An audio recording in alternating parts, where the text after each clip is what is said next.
Hello, everyone, and welcome to today's program. My name is John Quincy Adams, the sixth President of the United States.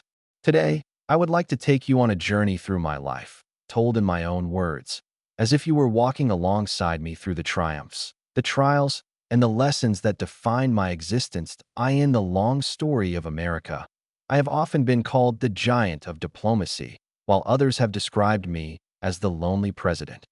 My life was filled with honor and responsibility, but also with isolation and sacrifice.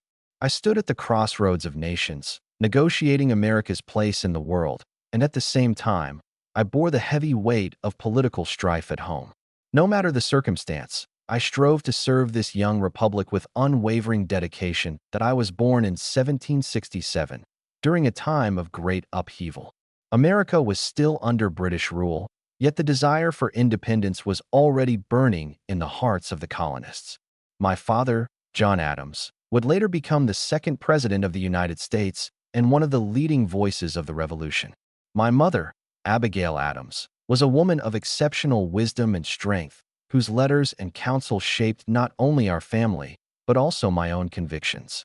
To be born into such a household meant that my path could never be ordinary. As a child, I witnessed the flames of the American Revolution. I heard the debates, I saw the struggle, and I felt the urgency of liberty. I quickly learned that life was not only about personal dreams, but also about duty to one's family, to one's country, and to the generations yet to come. Many have called me the most learned of America's presidents. That is not my boast, but rather a reflection of my life's journey. From an early age, I received a rigorous education.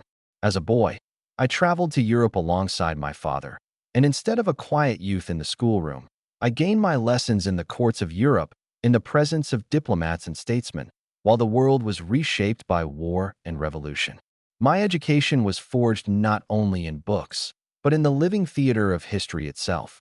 Yet, when people speak of me, they often recall an image of isolation, a president standing alone against political opposition, a man unwilling to bend to the pressures of party and popularity. It is true, I was often stubborn, and I rarely sought the favor of others. But that same independence gave me the strength to defend my conscience, even when it left me without allies. Today, I invite you to see my life as I lived it, not as the history books summarize it, but as I experienced it. You will see the boy who gazed across the Atlantic as revolution swept Europe. You will meet the young diplomat who secured America's place among nations. You will walk beside the president who struggled to govern amidst fierce opposition, and the elder statesman who, even in his final years, rose each day in Congress to defend freedom and speak against slavery. That I hope that, as you listen to my story, you will come to understand the spirit behind my struggles, that my work, even when unappreciated in its time, was dedicated to building a more just, free, and enduring America. Let us begin at the beginning, with my birth, my family, and the foundation of a life forever bound to the destiny of the United States. I was born on July 11th, 1767, in the small town of Braintree, Massachusetts, a rural community nestled among rolling fields and quiet farms. That place, in time, would be renamed Quincy, in honor of my mother's distinguished family.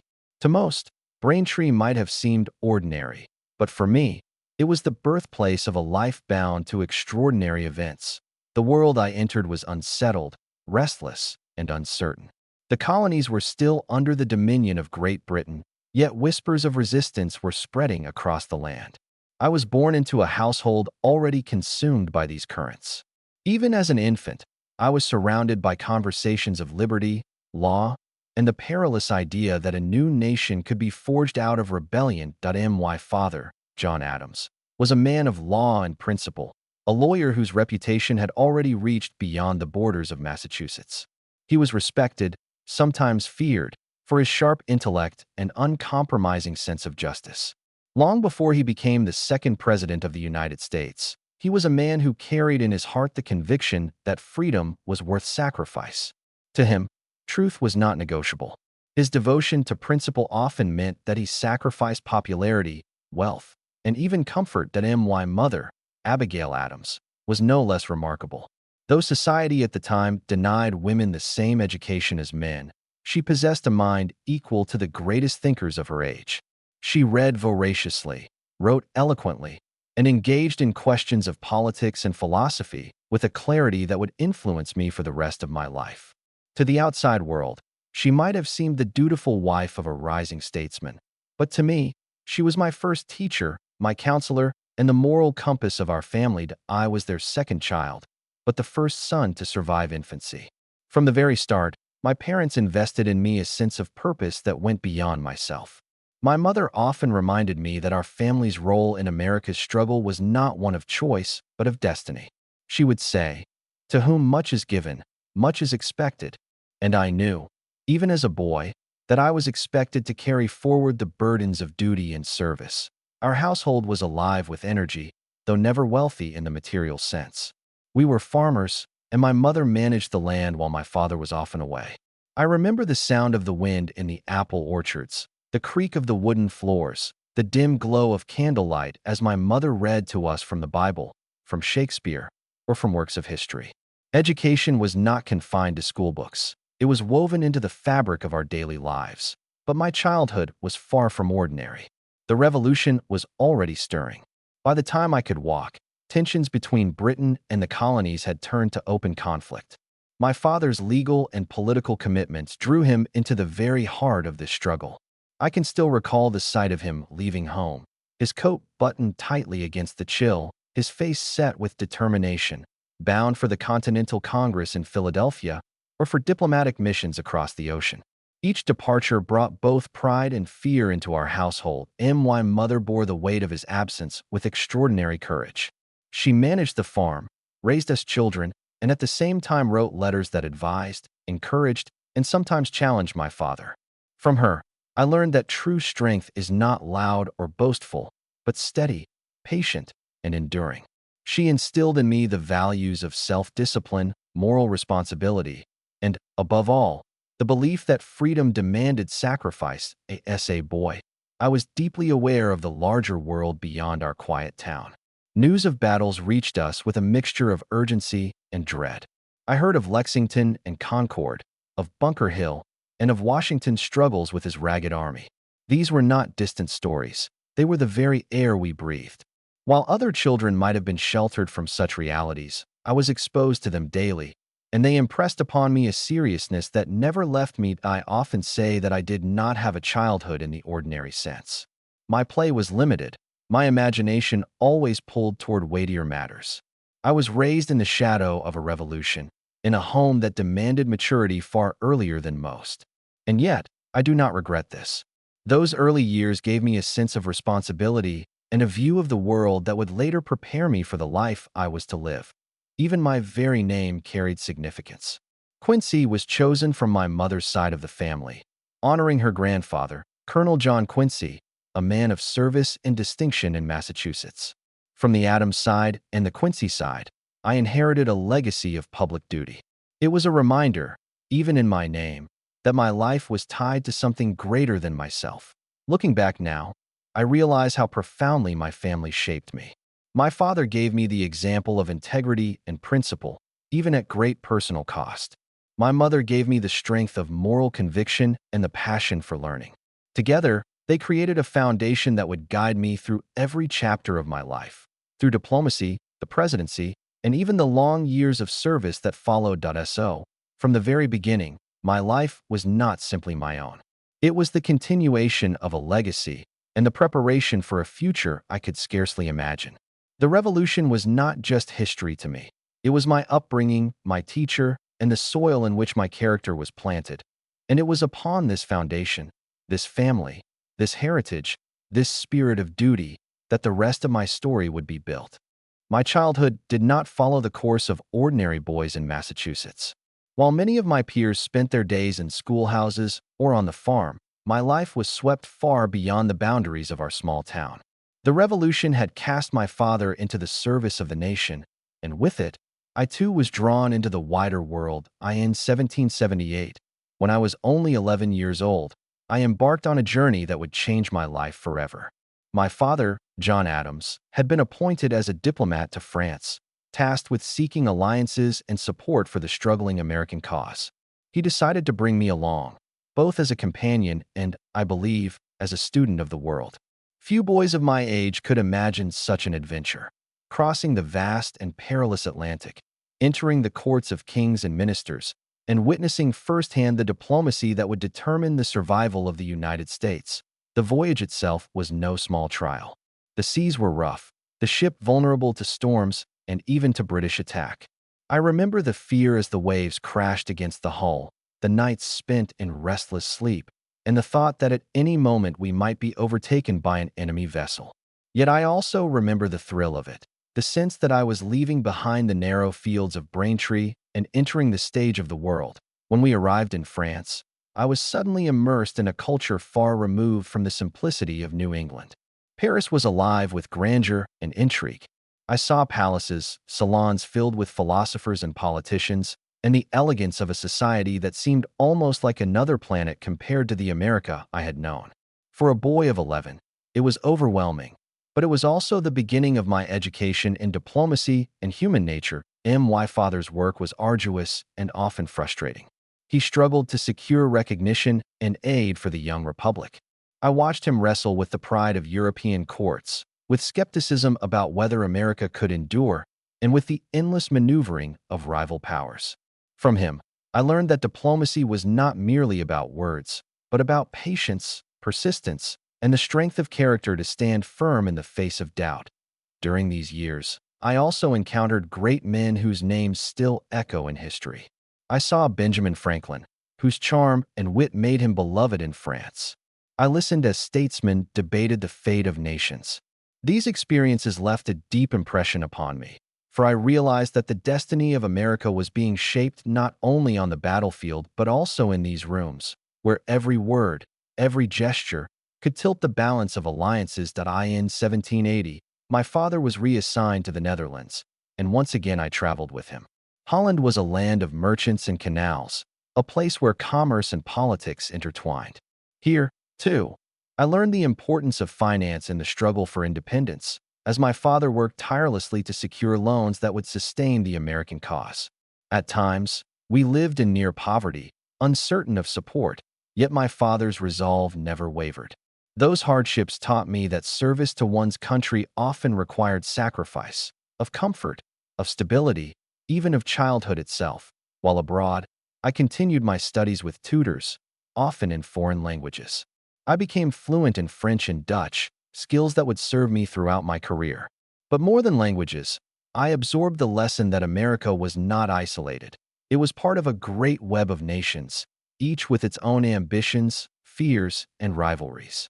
I understood, even as a boy, that our new republic would need wise diplomacy to survive among the powers of Europe. When I returned to America briefly in 1779 and again after years abroad, I was no longer a child in the ordinary sense. I had walked in the streets of Paris and Amsterdam, sat in the chambers of ministers, and witnessed how the fate of my country was debated across the ocean. I had been given an education no school could provide, an education in the realities of power, the subtleties of negotiation, and the fragile nature of liberty in a world ruled by empires. Looking back, I see those years as the true beginning of my life's work. From that time forward, I was never content to live in isolation. My mind was set on the wider world, and my heart was bound to the service of my country. Though I was still a boy, Europe had left its mark upon me, shaping me into the man I would become, a diplomat, a statesman, and, eventually, a president. And so, my childhood was not one of play, but of preparation. While others learned their lessons in the schoolhouse, I learned mine in the courts of Europe under the guidance of my father and in the crucible of a world at war. It was there, in those formative years, that the path of my destiny was laid before me. When I returned to Massachusetts in 1785, I was no longer the child who had left years earlier. I was 18, yet in many respects older than my years. I had crossed oceans, walked in foreign capitals, and listened to the negotiations that determined the fate of nations. I had lived through war and uncertainty, and though my body was still young, my mind had already been tempered by experience. Back in Braintree, I felt both comfort and restlessness. The fields, the orchards, and the quiet rhythms of New England life were familiar, yet I could not escape the sense that my path was meant to lead me beyond these boundaries. My father and mother, proud of my growth, encouraged me to continue my formal studies. My father, ever the advocate for rigorous discipline, reminded me that true greatness was impossible without learning. My mother, with her gentle firmness, urged me to see education not as privilege, but as duty, and so it was that I entered Harvard College in 1786. Harvard was, even then, a place of tradition and ambition. The old halls bore the echoes of past generations, and the air was alive with debate. My classmates were young men of promise, many destined for the pulpit, the bar, or public office. Yet I carried something with me that set me apart: the weight of having already seen the world, of having observed Europe at war, and of having watched my father stand firm against kings and ministers at Harvard. I immersed myself in my studies. Latin and Greek texts, the philosophy of antiquity, the writings of Cicero and Tacitus, the reasoning of Locke and Montesquieu. All these shaped my intellect. I was drawn especially to history, for in its pages I saw patterns of human ambition, folly, and virtue. The struggles of Rome, the experiments of ancient republics, the rise and fall of empires, they all seemed to speak directly to the fragile young nation that was my home. I also learned rhetoric, the art of persuasion, which would later become one of my strongest tools. My professors demanded precision, clarity, and discipline, and I welcomed the challenge. I studied late into the night by candlelight, my mind restless with questions about liberty, justice, and the responsibilities of leadership. In 1787, I graduated with high standing. It was a moment of pride, not only for myself, but for my family. My father, though often absent in the service of the nation, expressed his satisfaction that I had embraced learning with seriousness. My mother, who had sacrificed so much for our family during the Revolution, rejoiced to see me take my place among the educated men of Massachusetts. Yet graduation was not an ending. It was a beginning. The nation itself was being reborn at that very moment. In Philadelphia, the Constitutional Convention had just drafted the framework of government that would define the United States. I felt a sense of parallel. As I stepped from the halls of Harvard into the wider world, so too was my country stepping from revolution into the great experiment of self-government. After Harvard, I chose to study law. It was a natural path for a son of John Adams, yet it was also a choice rooted in my own conviction that the law was the foundation of liberty. I apprenticed under Theophilus Parsons, a brilliant lawyer in Newburyport, whose mind was sharp and unyielding. Under his guidance, I learned not only the intricacies of legal reasoning, but also the discipline of careful argument and the patience to see justice through. In 1790, I was admitted to the bar and opened a practice in Boston. My early years as a lawyer were filled with modest cases, disputes over contracts, property, and trade. Boston was a bustling port, alive with merchants and sailors, and the law was often entangled with commerce. I worked diligently, but I confess that my heart was not wholly in the practice of law. The courtroom sharpened my skills, but my mind remained fixed upon larger questions: the destiny of America, its place among nations, and the principles upon which it must stand. It was during these years that my pen became my voice. I began writing essays for the Boston Patriot and other newspapers, using pseudonyms to conceal my identity. My writings addressed the great issues of foreign policy, the dangers of entanglement in European wars, and the need for America to assert its independence not only in arms, but in principle. I was still in my 20s, yet I felt compelled to speak with urgency, as though the survival of the Republic depended upon clarity of thought. My astonishment, my essays reached the eyes of George Washington himself, the first President of the United States, a man who embodied the Revolution, took note of my words and found in them a maturity beyond my years. Washington commended me privately and, more importantly, remembered my name. For a young lawyer in Boston, still searching for his path, this recognition was no small encouragement. In those years, I wrestled with my ambitions. Should I remain in the law, building a stable career, or should I follow the call of public service, uncertain and often thankless though it might be? My father had warned me often of the burdens of politics, of the enemies it creates, of the sacrifices it demands. Yet I could not ignore the stirring within me, the sense that my education, my upbringing, and my experiences abroad had prepared me for something more. The answer came soon enough. In 1794, President Washington appointed me as minister to the Netherlands. At the age of 27, I was entrusted with a diplomatic mission on behalf of the United States. It was the formal beginning of my public career, and it confirmed what I had long suspected, that my true vocation lay not in the courtroom, but in the service of my country on the stage of the world.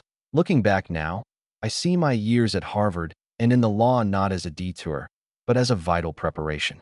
They disciplined my mind, sharpened my reason, and gave me the confidence to stand on my own, apart from the shadow of my father. They taught me that knowledge without service is vanity, and that ambition without principle is ruin. And so, with a degree in hand, a pen that had already made its mark, and the trust of the nation's first president, I stepped forward into the next chapter of my life. The world awaited, and I was ready to answer its call. In 1794, at the age of 27, I received the appointment that would shape the course of my life. President George Washington, recognizing the value of my writings and the promise of my character, nominated me as minister to the Netherlands. For me, this was no small honor. To be chosen by the father of our nation, the man whose leadership had carried America through the Revolution, was a trust that I could not take lightly. The Netherlands was not unfamiliar ground. Years earlier, as a boy, I had walked its canals beside my father, watching as he labored to secure loans to keep our revolution alive. Now, I was to return not as a child, but as the official representative of the United States. The thought filled me with both pride and solemn responsibility. My mission was urgent. Europe was once again aflame with conflict. The French Revolution had unleashed forces that were shaking the old monarchies to their core. Britain, France, and their allies were locked in war, and the smaller nations of Europe struggled to maintain balance. In this storm, the United States, still fragile and new, had to tread carefully. We could not afford to be drawn into Europe's quarrels, yet we needed recognition and respect as an independent nation. In the Netherlands, my task was primarily financial. America's survival depended upon credit and loans from European banks. I spent long hours in negotiation, carefully cultivating trust with Dutch merchants and financiers. They were cautious men, skeptical of America's stability, but I reminded them that the same resilience which had won us independence would also secure our future. My persistence bore fruit. Loans were extended, and the lifeblood of credit sustained our economy. My time in Holland also tested my patience. The life of a diplomat was not one of grand speeches or sudden victories. It was slow, deliberate, filled with endless correspondence and the delicate weaving of trust. I learned to temper youthful impatience with perseverance. Each letter I wrote, each meeting I held, was another stitch in the fragile fabric of America's international standing. In 1797, my path took a new turn. My father, John Adams, was elected the second president of the United States. With his rise to the presidency, I felt both pride and unease. Pride, because he had given his life to the cause of independence and now stood at the helm of the young republic. Unease, because I was determined that my own service would not be seen merely as the favor of a father to his son. I wished, above all, to stand on my own merits. President Washington had praised my diligence. Now President John Adams entrusted me with greater responsibility. I was appointed minister to Prussia. Today we would call it Germany, a nation whose military power and political influence could not be ignored in Europe. At Berlin, I faced a new set of challenges: how to establish formal relations, how to secure commerce agreements, and how to navigate the courtly intrigues of an absolutist monarchy. I found myself in conversations with ministers who viewed America as an experiment unlikely to endure. They saw us as a distant republic, fragile and untested. It was my duty to convince them otherwise, to show that America was not a passing phase, but a permanent force in the world. In 1799, I successfully negotiated a treaty of commerce with Prussia, ensuring favorable terms for American trade. It may not have made headlines across Europe, but for our young nation, it was a vital step. Commerce meant strength, and strength meant survival. I regarded it as one of the quiet victories of my early career. These years abroad were a continuation of my education, though no longer as a boy observing my father, but as a man bearing responsibility for my country. I learned that diplomacy required more than intelligence. It demanded patience, humility, and an unwavering devotion to the interests of one's nation. I learned to listen as much as to speak, to discern the motives behind words, and to stand firm when principle was at stake. When I eventually returned home, I carried with me a reputation not only as the son of John Adams, but as John Quincy Adams, a man who had served, negotiated, and proven himself on the world stage. I had begun to carve my own place in the history of the Republic, and though the path ahead would bring me back to Europe many times, and into the very heart of America's politics, these early years taught me the essential truth that guided the rest of my career, that the destiny of the United States would not be secured by force of arms alone, but also by the steady, principled work of diplomacy. From the very beginning of my public life, there was a weight that followed me wherever I went, the weight of my father's legacy. John Adams was not merely a parent. He was one of the founding architects of the United States, a man who had signed the Declaration of Independence, served as the first vice president, and eventually ascended to the presidency. His life was one of extraordinary achievement, and to be his son was to inherit both honor and expectation. Growing up, I watched him dedicate himself tirelessly to the cause of our fledgling nation. I observed his sleepless nights as he drafted letters and debated policy, and I felt the strain of his absences on our family. He bore criticism and hostility with a steadfastness that both inspired and intimidated me. My father's life impressed upon me that service to one's country demanded sacrifice, personal comfort, family closeness, and sometimes even peace of mind. And my mother, Abigail, was equally influential, though in a different way. Her wisdom, her moral clarity, and her resilience were a constant counterbalance to my father's fiery intensity. She taught me that strength was not only in public action, but in private virtue. She reminded me that a family's honor, like a nation's, must be built upon integrity, patience, and courage. From both parents, I learned the twin pillars of duty, the personal and the public. Yet, as I began to take on responsibilities abroad, I realized that their example, as formative as it was, also created a burden. Many whispered that my appointments, my diplomatic successes, and even my early writings were the result of my father's influence. Some colleagues and critics insinuated that I had been handed opportunities simply because I bore the Adams name. In Holland, in Prussia, and later in the courts of Europe, I often overheard remarks implying that I was merely a son riding on the coattails of a famous father. He first, I admit, this frustrated me. I was not content to be recognized solely for who my father was. I wanted to prove that I could act independently, think independently, and serve independently. I reminded myself that while my name could open doors, it could not negotiate treaties, write speeches, or win the trust of foreign powers. To earn respect in diplomacy or politics, I had to demonstrate competence, judgment, and unwavering dedication. The challenge was particularly acute when my father's policies or perspectives differed from my own judgment. I loved him dearly, but I did not agree with everything he did or believed. I remember vividly the debates we had through letters and private conversations about America's foreign relations during his presidency. While he feared radical changes and sought to maintain strong central authority, I sometimes leaned toward a more measured approach that considered the long-term implications of policy on the people and on the nation's moral standing. Expressing independent thought required tact and courage, for it risked offending not only a father but a revered statesman whose opinions carried immense weight. That I came to understand, gradually, that filial loyalty did not demand blind obedience. My father's greatness lay not in demanding conformity, but in inspiring principle. From him, I learned that true honor is rooted in conscience and integrity, not in blind imitation.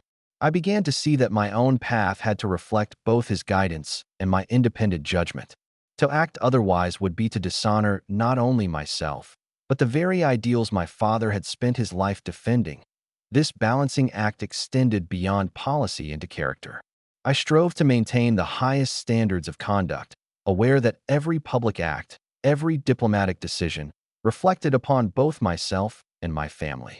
I lived in a time when reputation could make or break a career, and where a single misstep could overshadow years of service. Yet I embraced the challenge.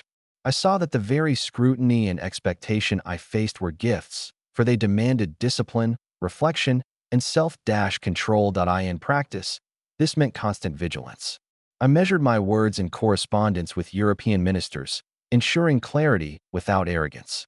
I negotiated treaties with firmness yet patience, always aware that diplomacy required both intellect and temperament. Even in moments of frustration, when I was tempted to yield to anger or impatience, I reminded myself of my father's lesson, that virtue and steadiness are the foundation of lasting influence. Over time, I discovered that my father's shadow was not a burden to resist, but a framework within which to grow. By studying his example, observing his triumphs and mistakes, I learned the importance of principle, the value of reasoned judgment, and the necessity of moral courage. At the same time, by asserting my own judgment and making independent decisions, I cultivated confidence in my abilities, and the recognition of my peers gradually shifted from the name I bore to the work I performed. By the end of my early diplomatic service, I had achieved a delicate harmony. I honored my father's legacy while claiming my own voice. I understood that being John Quincy Adams meant more than being his son. It meant embodying the same devotion to country, tempered with my own insight, my own intellect, and my own conscience. Looking back, I now see that this balance between inherited expectation and independent thought was one of the defining elements of my character. It taught me resilience, patience, and self-reliance. It prepared me for the challenges of politics and diplomacy, where every decision carries weight and every choice is scrutinized. And most importantly, it instilled in me the conviction that true service is measured not by the shadows we follow, but by the light we choose to cast ourselves. After nearly a decade abroad, I returned to the United States in the early 1800s, a man profoundly shaped by the experiences of my youth and early diplomatic service. I had seen the courts of Europe, witnessed the consequences of war, negotiated treaties with caution and diligence, and observed the delicate balance of power among nations. Yet the challenges awaiting me at home were no less demanding, for the young American Republic was still in its infancy, struggling to define its identity, its laws, and its place in the world. Massachusetts, my home, had changed during my absence. Streets and marketplaces bustled with new commerce, political factions had emerged, and public debate was increasingly sharp. Returning to Braintree, now Quincy, I felt a mixture of familiarity and estrangement. The fields and orchards of my childhood seemed smaller now, while the voices of politics and public expectation loomed larger. The shadow of my father's achievements followed me everywhere. John Adams, once my father and guide, was now a former president and a towering figure in the national consciousness. His accomplishments set a standard I both revered and feared, for I knew that the world would compare my every action to his. In 1803, I accepted a seat in the United States Senate, representing Massachusetts. The transition from diplomacy abroad to domestic legislation at home was both exciting and daunting. In Europe, I had negotiated quietly behind closed doors. In the Senate, every word, gesture, and vote was public, subject to scrutiny by colleagues, constituents, and the press. The art of persuasion took on new dimensions. Speeches were dissected, debates were reported in newspapers, and each action carried immediate consequences. From the beginning, I sought to bring to domestic politics the same principles that had guided me in Europe: reasoned judgment, patience, and an unwavering commitment to the public good. I observed my colleagues closely, noting their ambitions, alliances, and strategies.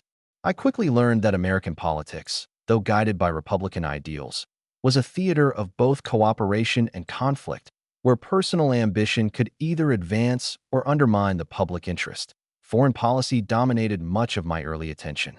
The young republic was situated between the great powers of Europe, Britain, France, and Spain, whose rivalries could engulf the Americas. I drew upon my diplomatic experience to advocate for policies that preserved neutrality while safeguarding commerce. I warned against entanglement in European conflicts, emphasizing prudence, yet I also understood that inaction could imperil American trade and sovereignty. I spoke often in the Senate, presenting arguments with careful evidence, historical precedent, and moral reasoning. Some colleagues welcomed my perspective, while others viewed it with skepticism, believing I leaned too heavily on European experience rather than American pragmatism. That I recall one particularly heated debate over trade restrictions with Britain and France. Senators argued fiercely over whether to favor one power over another, or whether to impose embargoes that might cripple our economy. I rose to speak, my voice deliberate but firm. I reminded them of my years negotiating in Europe, of the delicate alliances I had observed, and of the lessons I had learned about the consequences of rash decisions. I urged the Senate to prioritize principle over short-term gain, to uphold American neutrality, and to defend the nation's long-term prosperity. The debate was contentious, and not all were persuaded. Yet I felt that I had spoken with honesty and conviction, a hallmark I would carry through every public office I held. Balancing my father's legacy with my own independent thought was a constant challenge. Many assumed that my votes, my positions, and my speeches reflected my father's influence. I respected him deeply, yet I was determined to act on my own judgment. I learned to frame my arguments with evidence, logic, and moral reasoning, rather than relying on reputation or expectation. By demonstrating competence and integrity, I gradually earned recognition as John Quincy Adams, not merely as the son of John Adams, but as a public servant in my own right. The scrutiny extended beyond politics into social and personal spheres. In Massachusetts, citizens and political rivals alike watched my every move, eager to see whether I would uphold the Adams family name or falter under its weight.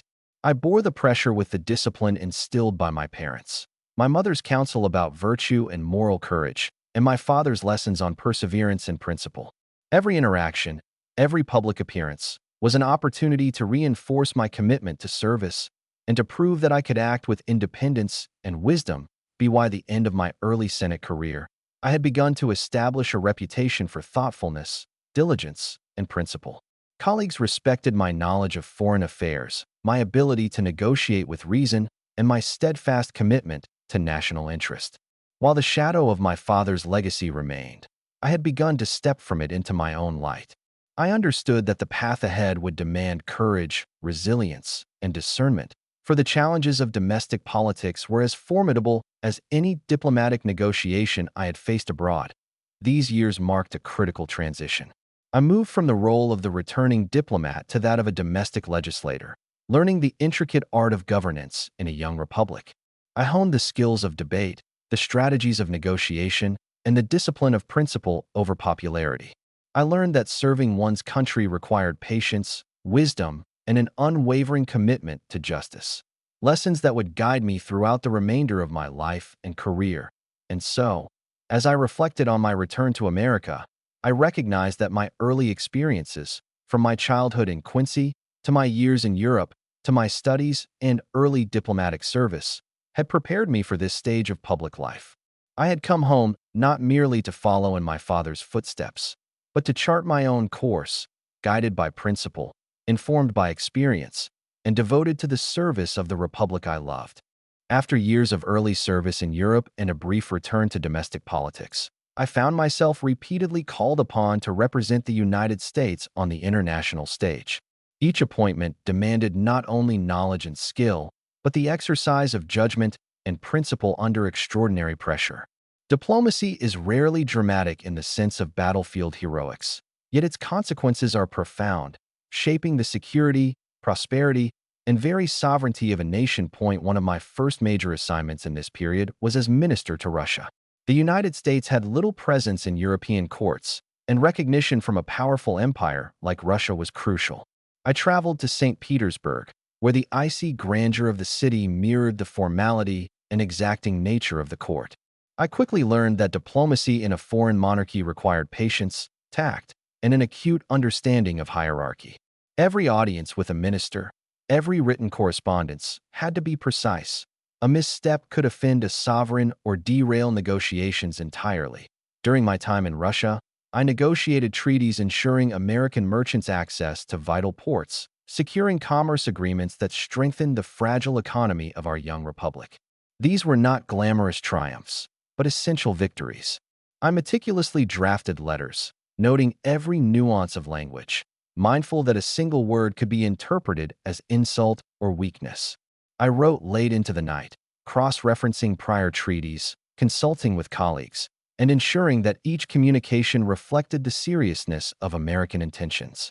Through these efforts, I cultivated the trust of Russian officials while reinforcing the independence and credibility of my country. That my challenges intensified when I was called to engage with Great Britain, the very nation from which we had fought our independence. Lingering disputes over trade, borders, and compensation for lost property threatened to destabilize relations. I approached these negotiations as I had learned to approach all diplomatic endeavors, with careful study, precise reasoning, and unwavering commitment to principle. I analyzed British arguments, anticipated counterpoints, and sought solutions that would secure American interests without inviting unnecessary conflict. In these delicate negotiations, I discovered the importance of balance, firmness when necessary, but patience and flexibility when required. The Napoleonic Wars brought unprecedented challenges. France and Britain, locked in relentless conflict, viewed the United States alternately with suspicion and opportunism. Our neutrality was constantly tested. American ships were seized, sailors impressed into foreign navies, and trade disrupted.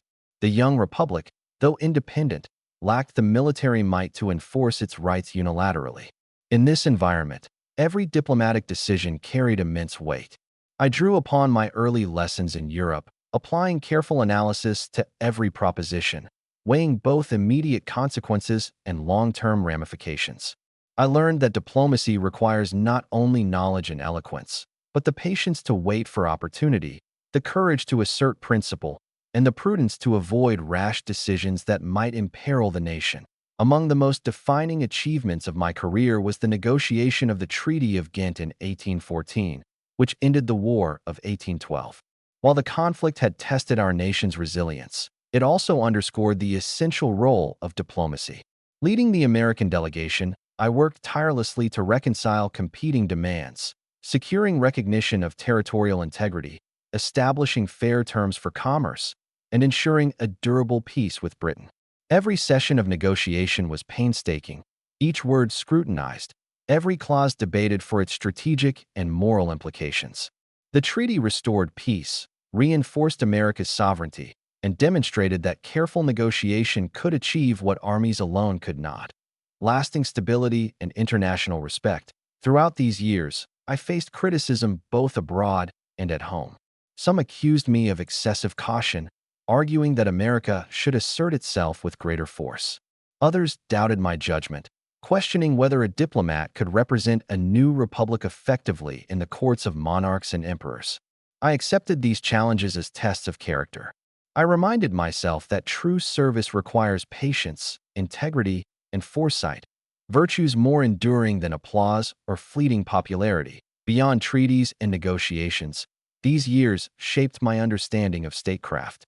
I learned that diplomacy is an art of observation as much as negotiation, to perceive the hidden motives behind words, to anticipate intentions, and to act with both prudence and courage. I learned that principle must guide action, but that flexibility and strategic foresight are essential to translating principle into practical results.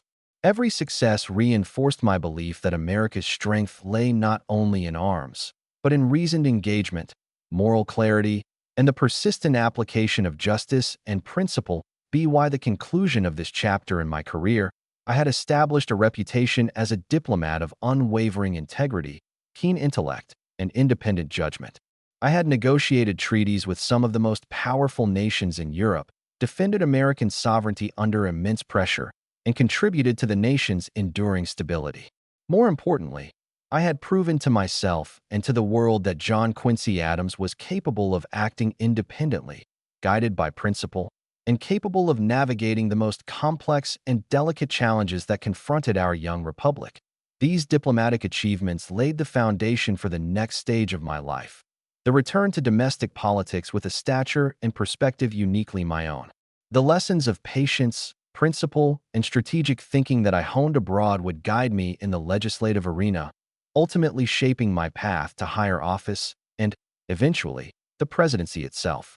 By the time I returned fully to domestic politics, I had spent decades cultivating experience, insight, and a reputation grounded in principle. My early years in Europe had taught me the art of negotiation, the value of patience, and the necessity of acting with unwavering integrity. My service in the Senate had tested my ability to navigate partisanship, debate complex policy, and balance principle with pragmatism. Each experience prepared me for the ultimate challenge of public service, leading the nation as President of the United States that I began by deepening my involvement in domestic affairs. The post-war of 1812 era presented new opportunities and challenges: economic reconstruction, territorial expansion, and political realignment. I served as Secretary of State under President James Monroe, a role that allowed me to apply my diplomatic knowledge directly to the shaping of national policy. Here, I negotiated treaties that clarified borders, expanded trade, and strengthened the United States' position in the Western Hemisphere. My efforts included the negotiation of the Adams-Onis Treaty with Spain in 1819, which secured Florida for the United States and defined the boundary between Spanish territory and the growing American Republic. While these achievements were largely conducted in the realm of foreign policy, they had profound domestic consequences. Each treaty reinforced the nation's security, expanded its territory, and enhanced its economic prospects. Yet more importantly, they demonstrated that principled negotiation, grounded in law and foresight, could achieve results that brute force could not. I believe that the strength of America lay not only in its army or navy, but in the wisdom and steadiness of its statesmen. As my reputation grew, so too did the recognition that I might aspire to the highest office. The presidency, however, is not attained solely through experience or principle. It requires the delicate balance of public support, political alliances, and timing. I studied the electoral landscape with the same care I had once applied to treaties, assessing the ambitions of rivals, understanding the hopes of citizens, and calculating the avenues through which a candidate might gain the trust of a divided electorate. My campaign was guided by a conviction that the president must serve as a guardian of principle, a steward of the Constitution, and a voice for the nation's long-term interests. I emphasized experience, integrity, and a commitment to national unity, avoiding the temptations of personal attacks or partisan exaggeration. I spoke often of America's promise, the responsibility of leadership, and the importance of reasoned governance. My message resonated with citizens who sought stability, competence, and moral clarity in a time of political turbulence. The election itself was neither simple nor unchallenged. Political rivalries were fierce, and the nation was divided into competing factions, each with its own interests and ambitions. Yet, through persistent engagement, careful negotiation, and steadfast adherence to principle, I gradually built a coalition of support. I relied not on charisma alone, but on the tangible record of service I had amassed over decades. Treaties negotiated, boundaries secured, diplomacy conducted with skill, and legislative accomplishments in both domestic and foreign policy. When the votes were tallied, I was elected President of the United States. It was a moment of profound gratitude and solemn responsibility. I knew that the presidency was not a reward for past service, but a mandate to act decisively and wisely for the nation's future. Every treaty I had negotiated, every debate I had engaged in, every lesson I had learned from my father, my mentors, and my own experiences now converged in the responsibilities of the highest office. I took the oath of office. I reflected on the path that had led me there: the childhood in Braintree, the education at Harvard, the years abroad observing monarchs and ministers, the Senate debates, and the painstaking negotiation of treaties. Each chapter had contributed to a foundation built upon principle, integrity, and service.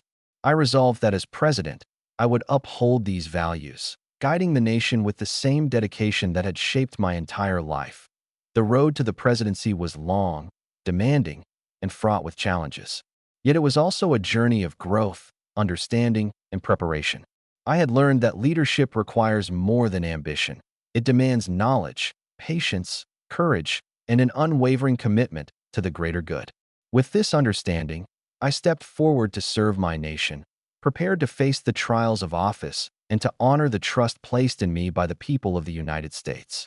When I assumed the office of President of the United States in 1825, I was acutely aware that the position carried immense responsibility.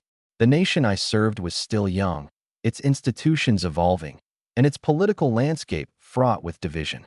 I understood that my decisions would shape not only the present, but the future of the Republic.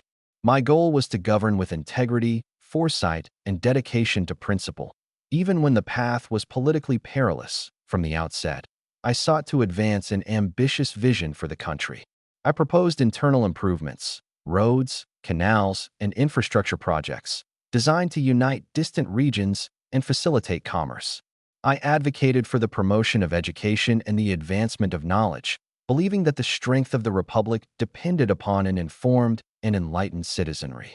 I pressed for scientific research, support for the arts, and investment in institutions that would cultivate the nation's intellectual and cultural life. Yet these initiatives were met with considerable opposition. Many in Congress, particularly those aligned with emerging populist forces, viewed my proposals as excessive or elitist. I faced intense criticism for advocating what some considered a centralized vision for development, even though my aim was national prosperity and long-term growth. The political reality of the presidency is that principle often collides with ambition, and one must navigate the tension between public good and partisan interest. Foreign policy remained a critical concern. I continued to uphold the principles of diplomacy that had guided my career. I sought to strengthen relations with neighboring nations and emerging powers, maintain neutrality where necessary, and secure favorable terms for trade and commerce. Each decision required balancing the immediate interests of the nation with long-term stability, recognizing that America's strength lay not only in its military, but in the prudence and foresight of its leaders. One of the most significant challenges of my presidency was the pervasive political factionalism that had begun to dominate Washington. The emergence of populist movements, combined with the influence of political machines, created an environment in which even well-intentioned policies were met with fierce opposition. I found that advancing principle often meant risking unpopularity, yet I remained committed to governing according to conscience rather than expediency. Leadership, I had learned, is tested most in moments of adversity. Despite the obstacles, I achieved several enduring accomplishments. My advocacy for infrastructure and education laid the groundwork for future growth, and my diplomatic efforts reinforced America's position in the hemisphere. I sought to demonstrate that the presidency could be a vehicle for reasoned vision, moral courage, and steady governance, rather than merely a platform for popularity or personal ambition. Yet I was not blind to the limits of office. I recognized that one individual, however dedicated, could not enact every reform or overcome every obstacle. The presidency is both powerful and constrained, and the legacy of leadership is often measured as much by the principles upheld as by the policies enacted. I took solace in the knowledge that integrity, reasoned judgment, and commitment to the public good are lasting contributions, even when immediate political success is elusive.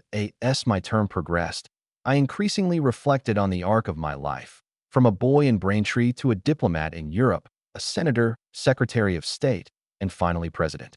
Each stage had imparted lessons in patience, principle, and service. I had learned that governance is a continuous negotiation between idealism and reality, that history rewards steadfastness more than transient acclaim, and that the measure of a statesman is often found in the courage to act rightly, even when faced with resistance. In the end, my presidency was both a culmination and a continuation, the culmination of decades of public service, and the continuation of a lifelong commitment to principle, reason, and the betterment of the republic. I endeavored to lead not for personal glory, but for the enduring strength and unity of the United States. And as I reflect on these years, I take pride not only in the policies enacted or treaties negotiated, but in the steadfast application of conscience and principle in the face of immense challenge. The legacy of any presidency is complex, shaped by both contemporary perception and historical judgment.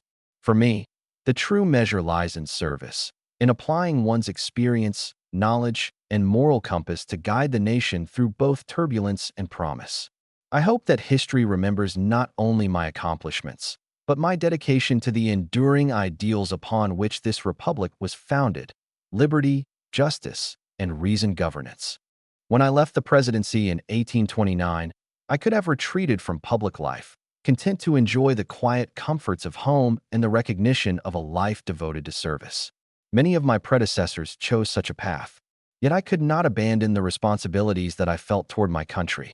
Public service, in my view, was not merely a duty of office, but a lifelong commitment.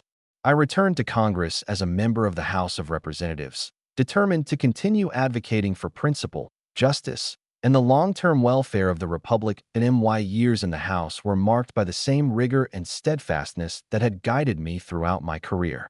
I spoke often against the institution of slavery, which I came to see as a profound moral and political crisis threatening the very foundations of the nation. I argued passionately for the restriction of its expansion into new territories and for legislation that would protect the rights and dignity of every human being. My colleagues sometimes dismissed my positions as idealistic or divisive, yet I remained unwavering.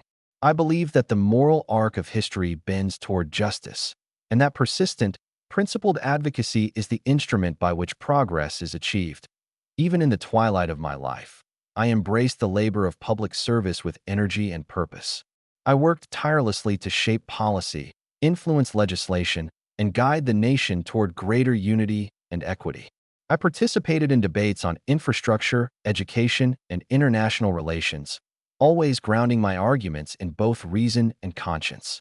The same lessons I had learned as a young diplomat, patience, foresight, and moral clarity, proved essential in navigating the often contentious halls of Congress. In these years, I also reflected deeply on the arc of my life. From my childhood in Braintree, through education, diplomacy, Senate service, and the presidency, I had witnessed and participated in the unfolding story of the United States. I saw the nation evolve, struggle, and sometimes falter, yet always striving toward the ideals enshrined in our Constitution. I came to understand that the measure of a life devoted to public service is not merely in the offices held or the treaties signed, but in the consistent application of principle, the defense of justice, and the cultivation of civic virtue. I wrote and spoke often about the responsibilities of citizens, the importance of education, and the enduring value of moral integrity in public life. I sought to leave a legacy not in monuments or accolades, but in the tangible improvement of the Republic and the inspiration of future generations to act with courage, wisdom, and conscience. My aim was always to serve as a model of principled leadership, demonstrating that dedication to the public good must transcend personal ambition, factional loyalty, or fleeting popularity. As the years advanced and my health gradually declined, I took satisfaction in knowing that I had remained true to my convictions. I had acted with integrity, defended the nation's interests, and confronted injustice whenever it arose. I had navigated the complex interplay of diplomacy, domestic politics, and moral responsibility with the tools of reason, patience, and courage that I had honed over a lifetime. In the end, I hoped that my life would be remembered not simply for the offices I held, but for the consistent application of principle in service to the United States.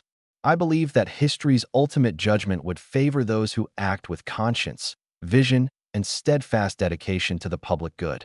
And so, even in my final days, I reflected on a life devoted to service, guided by reason, shaped by experience, and sustained by an unwavering commitment to the ideals upon which our republic was founded. Though the offices are left behind, the work of public service never truly ends. I found solace and purpose in knowing that every effort I made, every principle I defended, and every challenge I confronted contributed to the enduring story of the United States, a story of liberty, justice, and the persistent pursuit of a more perfect union. As I look back upon the long arc of my life, I am struck by the constancy of one guiding principle. Service to my country must always be rooted in conscience, reason, and principle. From my earliest days in Braintree to the presidency, and into the halls of Congress after, I have sought to act not for personal glory, nor for fleeting acclaim, but for the enduring good of the Republic. That I have witnessed the evolution of a nation, from fragile beginnings to a young power striving for unity and identity. I have seen the consequences of war and the promise of peace, the power of diplomacy, and the challenges of governance. I have learned that leadership is rarely simple or unambiguous. It demands courage to act rightly, patience to endure setbacks, and wisdom to balance principle with practicality. Throughout my career, I have carried the lessons of my family, the example of my father, John Adams, whose dedication to liberty and integrity shaped my understanding of duty, the counsel of my mother, Abigail, whose moral clarity and resilience guided me in moments of doubt. Their influence instilled in me a recognition that personal character and public service are inseparable, and that the strength of a republic depends upon the virtue of those who serve it. I have negotiated treaties that secured peace, defended the nation's sovereignty, and expanded its territory. I have debated in the Senate and the House, confronted the moral crisis of slavery, and worked to promote education, infrastructure, and the advancement of knowledge. I have experienced triumph and disappointment alike. Yet through it all, I have remained committed to the principle that public service is a lifelong responsibility, and that integrity must never be sacrificed to convenience or ambition. As I reflect upon the arc of my life, I take solace in knowing that I have acted with consistency, courage, and devotion. I have sought to balance the weight of legacy with the exercise of independent judgment, to navigate the complex interplay of domestic and international affairs, and to leave a nation stronger, more just, and better prepared for the challenges of the future. History will judge each of us by our deeds, by our adherence to principle, and by our contributions to the common good. I have lived my life guided by these truths, striving always to serve not myself, but the enduring ideals of the United States. And as I contemplate the generations to come, I hope that my efforts, my sacrifices, and my unwavering dedication to principle will inspire those who follow to act with courage, wisdom, and conscience. That a life of service is rarely easy, often demanding, and sometimes lonely. Yet it is the truest measure of one's devotion to the Republic. I have sought to live such a life, to act always with honor, to reason always with clarity, and to serve always with fidelity. In the end, I find peace not in recognition or reward, but in the knowledge that I have contributed, in whatever measure I could, to the enduring story of our nation, a story of liberty, justice, and the relentless pursuit of a more perfect union.